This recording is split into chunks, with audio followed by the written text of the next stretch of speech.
प्रेमले लेखेको चिठीको के अर्थ यार? यदि ठेगाना नै गलत परेपछि, बोलीले सधैँ साथ दिन्छु भन्नुको के अर्थ व्यवहारले आत्मा मरेपछि?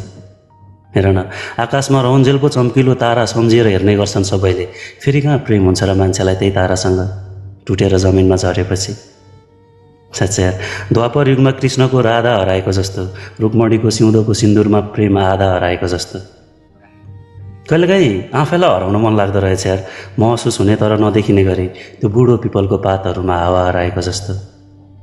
के गर्ने यार, न बोलीमा सत्य न पवित्र विचार भेटिन्छ आत्मामा। एउटा कुरा थाहा छ तिमीलाई, कस्तो हुँदैछ यो समाज?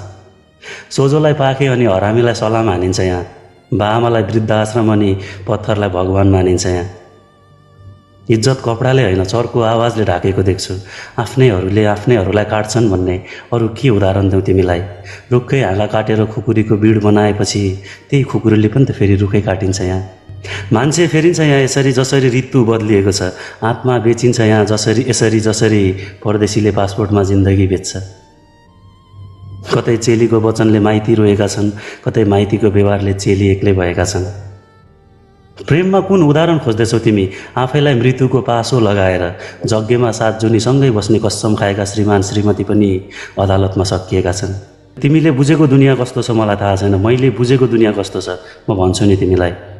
हत्याको समाचार लेख्ने कलमले सजाय लेखिँदैन यहाँ। यदि खोज्छौ भन्ने सत्य र अपराधी प्रष्ट भेटिन्छ, तर अपराधीलाई सजाय तोकिँदैन यहाँ। कुन दुनियाँको परिभाषा दिउँ तिमीलाई? प्रेम फेरिन्छ यहाँ यसरी जसरी कपडा पसलको पुत्लामाथि सिजन अनुसार कपडा फेरिने गर्छ। तिम्रो आफ्नो केवल तिमी हुनुपर्छ। छोड यार, आफ्नोपन खोज्दा खोज्दै नत्र तिमी अरूमा खोज्दा खोज्दै आफै एक्लो हुनुपर्छ। दाइ सुन न, म सुन्छु मान्छेले प्रेममा कसैलाई विश्वास दिलाउनको लागि बाआमाको कसम खान्छन् रे। मन्दिर ढोग्नुको के अर्थ दाइ, बाआमाकै कसम खाएपछि? जवाफ देऊ न मलाई, बाआमा भन्दा ठुलो भगवान कुन मन्दिरमा भेटिन्छ यहाँ? सङ्घर्षले सफलता नपाउनेहरूलाई सोध न यार, सपना टुट्दा कस्तो हुन्छ भनेर। फेरि प्रेममा हारेर घाँटीमा पासो लाउने कोसिस गर्छौ रे। एकपल्ट 9 महिना काखमा राख्ने आमालाई सोध न, बुढेसकालको सहाराको आशा गरेको सन्तान उसकै मलामी जाँदा कस्तो सङ्घर्ष हुन्छ भनेर। म सधैँ मेरो कवितामा भन्ने गर्छु नि दाइ तिमीलाई, सत्य के हो भनेर। अब आज तिमी र म थोरै कल्पनाको कुरा गरौँ न। म भन्छु नि तिमीलाई मेरो कल्पना कस्तो हुन्छ भनेर। मलाई एउटा छुट्टै संसार बनाउन मन छ दाइ, मलाई एउटा छुट्टै संसार बनाउन मन छ दाइ, जहाँ आफन्त थोरै आफ्नोपन धेरै होस्, जहाँ पराई र शत्रु शब्द जन्म नै नहोस्, सबै मेरै होस्। एउटा यस्तो संसार जहाँ बाको च्यातिएको दौरा सुरुवालमा मेरो बा भनेर चिनाउन लाज नहोस्, आमाको धुलो र मैलो लुगामा मेरी आमा हुन् भन्न शरम नहोस्। मान्छेले मान्छेलाई इज्जत गरून्, जहाँ मान्छेले मान्छे नै मार्ने कुनै धर्म नहोस्। राजनीतिको नाममा युवाले देश छोड्नु नपरोस्, प्रेमको नाममा कुनै नारीले कात्रो उड्नु नपरोस्। नलुटियोस् कुनै चेलीको शरीर, नबेच्युन् दाजुभाइ खाडी र युरोप। सबै मान्छेको रूप सुन्दर नहोला, तर नबनोस् आत्मा कसैको कुरूप। ठिक छ त यार, बरु पर्दैन मलाई भ्रमको बिरुवा रोप्ने यो सामाजिक सञ्जाल। म हुलाकी दाईको हातबाट चिठी ल्याउँला, नबनुन् बरु मदिरा र भट्टी पसल पनि, म मुहानको चिसो पानी र मोही पिउँला। तर बहिनीले घर छोडेर स्कुल जाँदा कति बेला फर्किन्छे भनेर ती बुढी आमाले कहिले सोच्नु नपरोस्। घरको जिम्मेवारी बोकेर हिँडेको सन्तानलाई बाले एयरपोर्टबाट बाकसमा निकालेर काँधमा बोक्नु नपरोस्।